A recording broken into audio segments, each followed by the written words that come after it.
Inside today's Locked On Canadiens, can the Habs trample another Florida foe? And do we actually want Arber Xhekaj fighting Matt Rempe this weekend? You are Locked On Canadiens, your daily podcast on the Montreal Canadiens. Part of the Locked On Podcast Network, your team every day.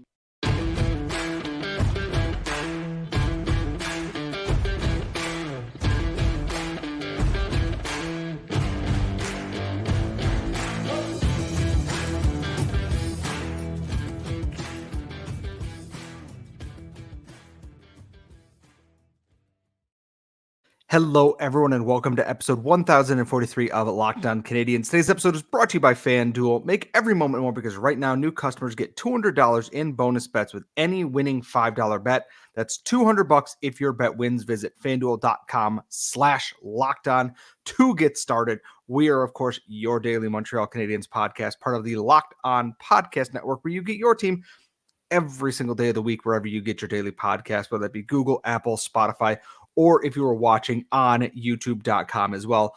I am one of your hosts. I am Scott Matlin. I'm, as always, joined by the active stick, Laura Sabin. We have so much to get into in this show. We have game previews. We have dudes being emotional and punching each other in the face. And we have, well, so we're going to talk about Tij Iginla, sort of, in a way here, all in today's show. But Laura, as the show was starting, we were sitting in here and I had to inform you that, 8 players have been ejected in another game. And how are we feeling coming off now that the Panthers game is a little bit in the past? How are we feeling overall right now? Well, I first want to remind everybody to send us mailbag questions, please, because this is the Thursday episode. You can send them to us at lockedoncanadiens@gmail.com. You can send them to us at LO_Canadiens on Twitter. Or you can leave them in the YouTube comments. Just put mailbag comments or MBQ at the beginning. Thank you, Scott, for asking. I am doing fine, and I'm actually laughing because I did not realize that there were still line brawls going on at this stage of the season. I figured everybody would be a little bit too afraid to, not be able to play in the playoffs, or for whatever reason, for injury, or I guess it's a little bit early for suspension, right? But still. We'll dive further into all of that chaos and how it relates to the Canadiens in our second segment. The biggest thing is going on tonight is the game that Habs fans are potentially paying attention to is Tampa Bay is playing in Toronto right now. That is notable because Tampa Bay is coming to Montreal tomorrow. If I have a back-to-back. Which is exactly what happened with Florida. Florida played in Toronto on Monday, got beat up, came to Montreal, got beat up, tried to punch Juraj Slafkovsky, got judo tossed to the ice. LOLs were had. And now Tampa's doing the same thing here. I haven't checked in on that game because the New York Punch Fest was drawing most of my attention overall. Right now, Tampa's winning. Victor Hedman has the 1-0 goal. Nikita Kucherov has 86 assists this season, which is just stupid. Tampa has 3 shots on goal, and there's 6 minutes left in the first period. So maybe not great. I guess I'm looking at the way this season has gone, the Habs season against Tampa Bay, and they've played pretty well against Tampa. They don't have wins to show for it because, Tampa Bay is, at the end of the day, the Tampa Bay Lightning, and the Montreal Canadiens are the Montreal Canadiens this year. I'm wondering if they can turn this back-to-back into another potential, I don't want to say upset because it's the regular season. It doesn't matter. It's not that deep kind of thing. But one of those games where it goes, oh, hey, they played well and got another win here, whether, we want them to win or not, kind of in that process. I'm really wondering if that's the goal here. If the Canadiens can do that again. Nick Suzuki's red hot. Slafkovsky looks great. And Tampa seems to bring the best out of the Canadiens in most instances. I wonder, with Caden Primo starting, if this is a game that the Canadiens might kind of surprise one of those other teams that's taking them a little bit lightly at this point in the season. Well, that's the thing, because we got a comment saying that we shouldn't read too much into the Florida game because Florida was on the second night of a back-to-back. I'm sorry. Don't care. I don't want to discount the effort the Canadiens made. Whoever they're playing against, they put together a solid game, and that's what's important. Given their talent, they punched above their weight class, and I think that's so important to note. It doesn't matter if they're on the second night of a back-to-back. We have seen we've seen all kinds of teams dominate on the second night of a back-to-back. And so to me, it's not fair to not give them the credit. So for the Tampa Bay Lightning, I would like to see more of the same. And I would say that Tampa is still, it's weird because they're still good enough that on a given night, they could really give you fits. And they're still bad enough that they are the only people who have lost to the Toronto Maple Leafs in the playoffs since, I don't know, in the last, what 25 years? Something like that. Yeah, it's like a ridiculous amount of time. So like, which Tampa's going to show up? Like you can tell there's still elements of their lineup. Like you just mentioned, Kucherov has 86 assists? That is insane. He has 128 points now on the season. Right. The closest person behind him is Braden Point, who has legitimately having a phenomenal season. He has 80 something points. There is a gap there. Nikita Kucherov is playing purely out of spite for being booed at the All-Star game at this point. Well, that's the thing. Like, they still have those guys on the team, but again, it is aging out of a contention period. Like things are getting a bit staler. They weren't able to keep, like any perennial Stanley Cup contender, they weren't able to keep up their depth for a long period of time. And there's some concerns about, they've been drafting late for so long. So it's easy to discount them, but it's also extremely easy for them to be a lethal team. So I would like to see the Canadiens not take them lightly. There's also probably a point of pride in there for Marty too. And I would like to see like another solid effort. Like I don't think that we're going to see the same underlying numbers that we saw in the Panthers game. Like some of them blew my mind. But I still feel like the Canadiens are going to be able to make this a game, give them a run for their money. What I'm worried about, it's kind of the exact same thing that I was worried about with the Panthers game, just to a lesser degree, is for there to be some sort of shenanigan.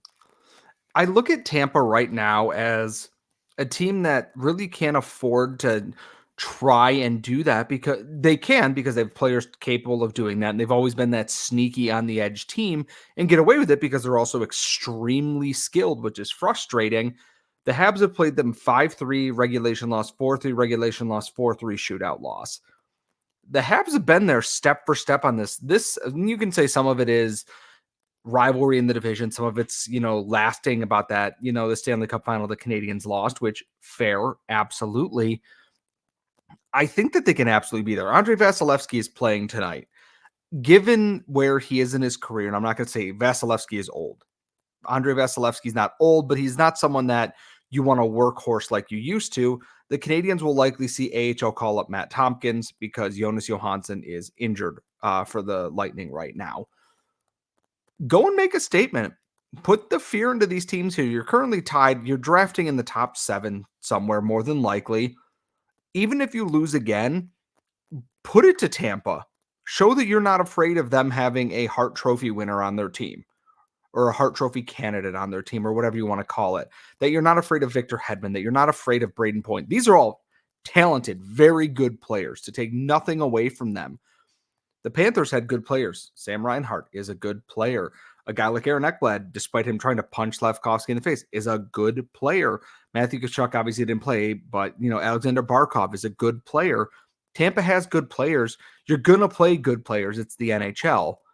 This is kind of one of those proving games. It's very interesting also to see, is Christian Dvorak going to be back in the lineup for this? They said day-to-day, which obviously means a lot.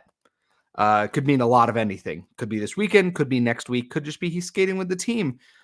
I don't believe he's been activated off of long-term injured reserve yet. And I don't know what sort of move they need to make here for that. But it's coming, and I wouldn't be opposed to having him just be that extra guy in the lineup there. Not saying he's the 13th forward or anything, but bring him back in. Give them another center to help win some of these faceoffs, maybe help make Alex Newhook's job a little bit easier. I just want to see them, show up like they did against Florida. You don't have to win. It's cool if you do. You don't have to. I just want to see if they can keep this kind of good momentum rolling forward because they got a busy weekend ahead too. They got a back-to-back this weekend against 2 teams I don't think the Canadiens fan base likes very much. I won't ask for predictions, Laura, but do you have any parting thoughts before we go? I think the Canadiens at this point, if they do play well in a game, we should give them the credit for it. I know that it's hard for some people who just want losses and this and that, but like if they play well against Tampa, I'm never ever going to be upset about it. I like to beat teams in this division. I like to beat rival teams. If they And can go especially undefeated, teams that like have given the Canadiens fits. and Florida has been in the Florida teams for as long as you and I've done this podcast and before that have always caused the Canadiens problems for a long back when they were in the Northeast or in the Southeast or whatever you want to call it at that time. Florida and Tampa at Christmas, always a nightmare. I'm glad we're past that. We do have to kind of talk about what's upcoming this weekend a little bit, just because the timing of the games and the episodes isn't going to work out for a regular game preview. So we're going to jump into all of that and more coming up in our next segment. But first, passion, drive, and patience. The formula for winning championships is also what keeps your ride or die alive. And eBay Motors has everything you need to maintain your vehicle and level it up to peak performance, from superchargers to roof racks, exhaust kits, LED headlights, and more. Whether you're into speed, power, style, eBay Motors has you covered. With over 122 million parts for your number one ride or die, you'll always find exactly what you are looking for. And with eBay Guaranteed Fit, your part is guaranteed to fit your ride every time or your money back. Because with eBay Motors, you're burning rubber, you're not burning cash. With all the parts you need at the prices you want, it is easy to make your car the MVP and bring home huge wins. So keep your ride or die alive at ebaymotors.com. Eligible items only. Some exclusions will apply. eBay Guaranteed Fit is available only to United States customers. We are back here at Locked On Canadiens, and for those who are watching hockey on Wednesday night tonight, like I was before the show when I'm doing my show prep and everything, the New Jersey Devils and the New York Rangers had a 5-on-5 line brawl that resulted in 8 ejections between the two teams, all centered around rookie Matt Rempe fighting Curtis McDermott because of hits that Rempe has thrown in previous games against the New Jersey Devils. I never want to hear that women are too emotional for sports when men will literally go out there and punch each other in the face over perceived slights. And I look at this all happening. You got good players getting kicked out of this game too. The Rangers lost their entire top defensive pairing. Devils lost a guy like John Marino and stuff, all being tossed out of this game here. And I sit here and I look at the Canadiens' schedule this weekend. They play Tampa tomorrow. It'll be physical. It'll be nasty. It always is. But on Saturday, they play the Toronto Maple Leafs. We know who's in the Toronto Maple Leafs lineup. Is anyone on the Canadiens afraid of him? I don't really think so. Do I think this is the perfect opportunity for them to be like, ooh, we're big and tough, let's try and push around the Habs? Yes. But then I look ahead to Sunday, where the Canadiens are playing a back-to-back. They're playing Toronto on Saturday, and on Sunday they are playing the New York Rangers. And who is part of that Rangers lineup is none other than rookie face-punching extraordinaire Matt Rempe. And now, on the first word on everybody's lips going into this game, just like it was when the Habs played Toronto the first game of the year, is Arber Xhekaj going to do the thing? Is he going to go for it? Is he going to go for it? Are they going to do it? And I kind of look at where Rempe is in their lineup. He's not playing a lot of minutes. He's not doing a lot of anything except punching people in the face and getting tossed out of games. Same with, not Ryan Reeves isn't getting ejected, but he's not doing much of things. And my thing is, I look at this and I go, do we actually want Arber Xhekaj, who's playing second pairing minutes, penalty killing minutes, could be a power play option, fighting a fourth line rookie who doesn't play more than 9 minutes a night in a game where it's not crucial for the Canadiens, but it is still important to learn where they're kind of at. And I guess the question is, do we want this fight to happen at all? And I know the comments, how they're going to go, but I'm asking overall here, is this actually a thing that we want right now? I think it's not something anyone needs right now, but here's the thing, like, I'm not against Arber Xhekaj fighting. I mean, I know fighting, blah, blah, blah. Like, but that's one of the things he does, right? And that's one of the things he does well. But I'm just against him fighting unnecessarily, right? Like, he should only ever be involved in these things when called for, because he is a skilled player who does have a lot to offer outside of that. Yes, his presence is a threat to, other opponents and stuff like that. And yes, I do believe that, like, you're not going to get fighting out of the game entirely. But I don't just want to see a fight. I don't want to see a fight that's for like some like settling some like fake score. I don't want to see any staged fighting, anything like that. Like, if it comes to it, it should be because there was a reason for it. And that to me is like, it's like, I know we're not going to get, we're not going to get no fights ever. I understand that. I also understand that fighting is dangerous, and I just think it should not be done gratuitously. It's something that is still in hockey, whether or not you believe it should have a place is, it's not going away anytime soon. But for me, I just don't want anything gratuitous. I don't want anything staged. And I don't want anything that's just there because people want to see it. It's got to be for a reason. If he's going to fight, and I know he's going to be the one to answer that bell. And here's the thing, too, is that I'm with you, is that it's impossible to fully eliminate it, like, within the game from happening. People fight in sports all the time. It's the nature of playing a sport in that it happens. The staged fighting thing is it's lame. And I'm going to be honest, is that, yeah, oh, wow, they all squared off and we all knew this was coming. And here's this big, to-do production. I don't care. It's especially for a guy who's playing no minutes a night. Why do I care? I care when Arber Xhekaj is on the ice because, one, he actually does things beyond punching people. We have talked about that before. The whole staged fighting thing comes off as really lame and like trying to cling to an era where, guess what? This is not a thing that happens anymore. If Rempe goes and hits somebody and Xhekaj doesn't like it and he challenges him, that's one thing. I'd rather he not waste his time with a fourth line plug, but I know that the Canadiens are doing everything they can to stand up for their teammates. And I appreciate that fact. If it is in the moment, go for it. It happens. I don't want to see the staged off, the face-off thing there. I don't want to go see the opening face-off and see Xhekaj lining up in a winger spot to go fight him. I don't want to see that. There are so many other ways, and the same goes for Ryan Reeves, et cetera, too, is that I don't want to see that.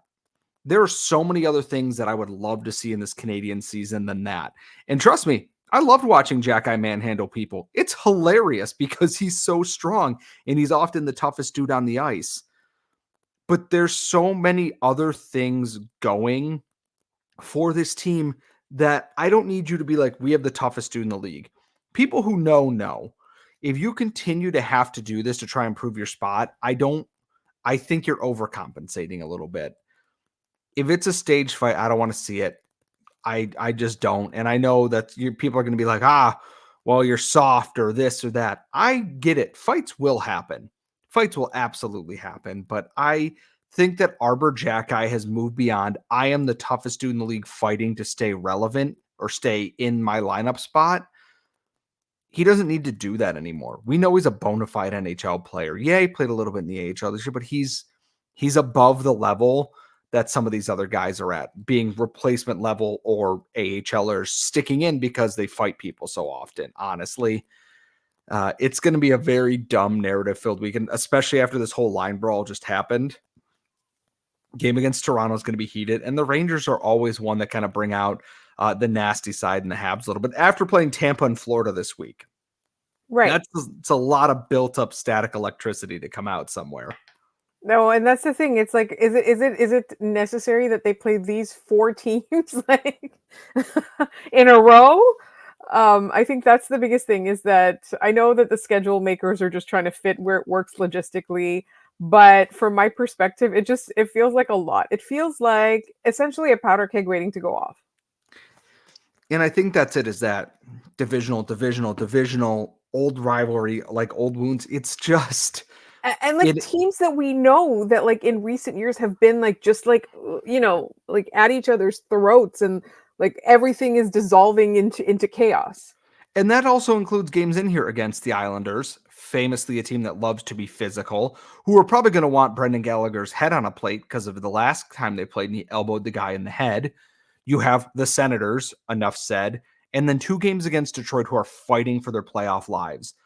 it's going to be a nasty end of the season for the Montreal Canadiens. Their tamest game might be against the Flyers of all teams, which is just a wild thing to think about because even the last game they played got pretty chippy as well. So I guess we'll kind of see how this weekend goes. I mean, someone's going to end up, somebody on some team is going to punch somebody. That's just kind of the way it's going to go at this point. I think I'm not crazy about it, but there's not really much I can do about it.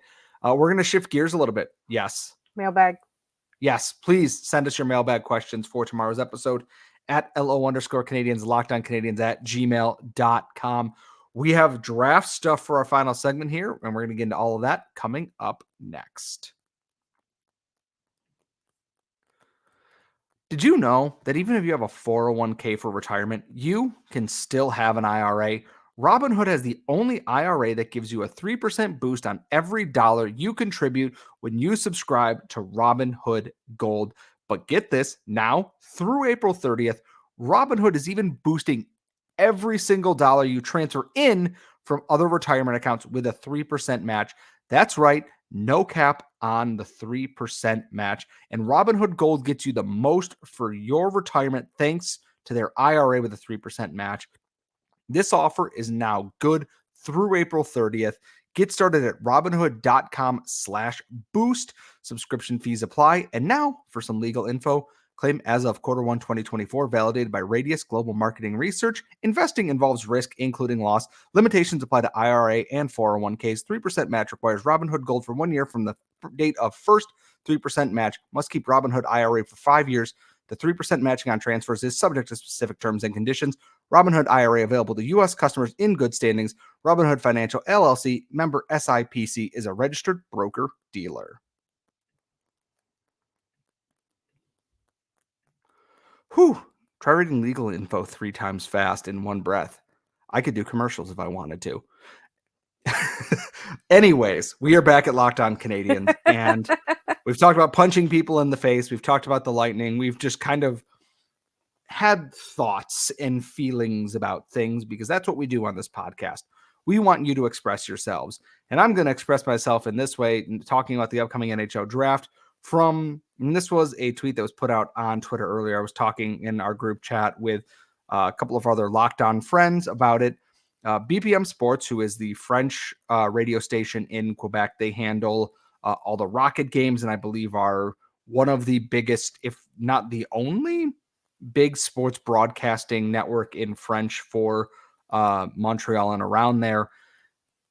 And the story comes out from Stéphane Gonzalez, who said that the Montreal Canadiens over the course of this year have already met 4 times, watched, scouted in person, whatever. Tij Iginla 4 times, playing for the Kelowna Rockets in the WHL. And it seems like they are kind of honing in on him as their guy at pick 7 or 8 right now. And my first thought with that is I will buy an Iginla Habs jersey so fast it would make people's heads spin. My other thought is, is this absolutely the pick they want to make? I'm bringing up elite prospects right now because I want to see where he's ranked amongst everything in there.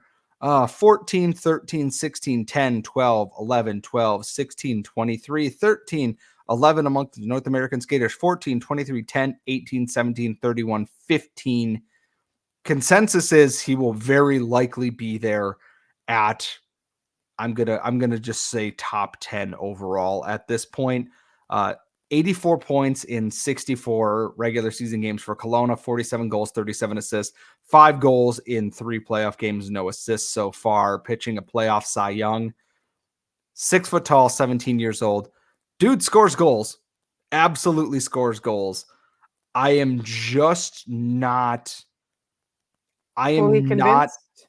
not convinced that he is the right one at, I'm going to say 6th or 7th overall here. And I'm looking at Elite Prospects ranking right now because they are usually the ones that we rely on the most for these things. In the top, I'm going to say in the top 10, they have Macklin Celebrini, Ivan Demidov, Caden Lindstrom, Cole Eiserman, Berkeley Catton, Consta Hellenius as their forwards. Tij Iginla comes in at 13th with Liam Greentree right in front of him. Greentree playing in the OHL. I can absolutely see this pick, and I can absolutely see Iginla rocketing up, no pun intended. The board here, if he continues to have a strong playoff and he does well at the combine, and I get that maybe they don't want to go defenseman, but I am truly wondering if passing on Berkeley Catton, who has 116 points this season, for Iginla is the right move. I don't think Lindstrom will be there, and I don't think Demidov will be there either. But I think that picking Iginla, if someone like Demidov or Catton is still on the board, is potentially a misstep right now. That being said, holy crap, do I love the idea of an Iginla in Montreal so much right now. Well, that's the thing you have to kind of balance out. And here's the thing. With the Canadiens, it's been interesting because the media has been able to report what they're going to do in the last couple of drafts, right? Like where there was smoke, indeed, there was fire. And it came a lot from the French media. Like, I'm not going to lie. Like, it wasn't just people saying what they were going to, like guessing based on their opinions or anything like that, because we guessed based on our opinions and we were wrong. But what's happening is that there is some sort of leak somewhere, because the Canadiens are doing exactly what the media reports they're going to do day of or day before the draft. Like, it hasn't been a surprise. So for me, like, this is something to pay attention to, but it's not necessarily something to lock in, because the fact that they met with him or scouted him, like my impression of how this works is that they're at the game and they're scouting him, and then they like approach him and ask him some questions or whatever. Like, just the fact that they did that 4 times doesn't necessarily mean anything, because we don't know, what other scouts they have in other arenas around the world, not just around North America, and what other people they're seeing 4 times. Like, it could just be that scout, like, they literally just scout one team. They don't have to travel all that much, or maybe they couldn't travel all that much, and that's why they kept going to the same hockey games and talking to the same people, right? So it's like, it could be anything. But for me, like, the fact that the media is able to often report what the Canadiens are going to do is the thing to pay attention to in, like, at this juncture. Like, that's what I'm kind of paying attention to, and that's why I'm curious, are there any other leaks from other arenas where the Canadiens have staff or might send staff? Like, that's my thing, is I'm not worried either way, but I don't think that were those 2 players available, the Canadiens would go this way. Like, and again, like, love the idea of an Iginla and a Habs jersey. I too I don't spend a lot of money right now. I'm on a low spend binge, but I might spend money on that jersey so fast. I just think it's possible. I don't know if it's the move. If, let's say, you're picking top 6, like, why are you going for somebody who is more ranked in the 12 to 14 range? I am also wondering if this is the Habs might trade down and collect assets in a move to be like, let's say, because there's so many defensemen in the top 10 in this draft. You have Lev Shunov, you have Dickinson, you have Parekh, you have Anton Silyev, you have Zeev Buyam, you have all these defensemen in there that if teams are looking to go defense and they want to pick at 6 because they think their guy's going to be gone if they're picking at 8 or 9, I can see them swapping down, getting assets for that, and making that pick for Iginla. And then I go, I'm a little more okay with that. I don't love the idea of trading down if, like, Berkeley Catton is right there. But also, I admittedly, and I am not a scouting expert, I'm not going to pretend to be a scouting expert. I am literally reading the boxcar numbers on these players right now.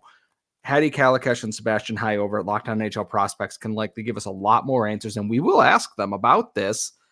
In that, I'm very curious who else they have met with and why this is the one that's leaking out.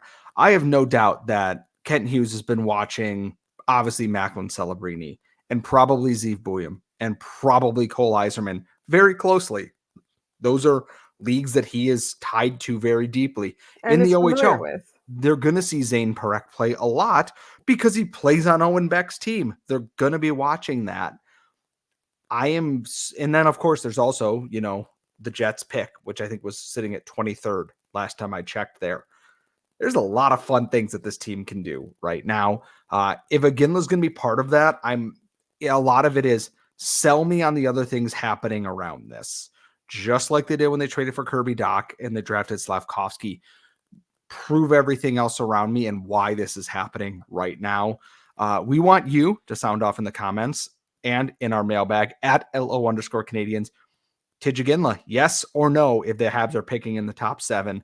Let us know. Tweet us at @LO_Canadiens, LockedOnCanadiens at gmail.com. You can follow Laura at The Active Stick. You can follow myself at Scott Matla. We will see you for the Friday mailbag tomorrow. And until then, folks, have a great day, and we will see you all next time.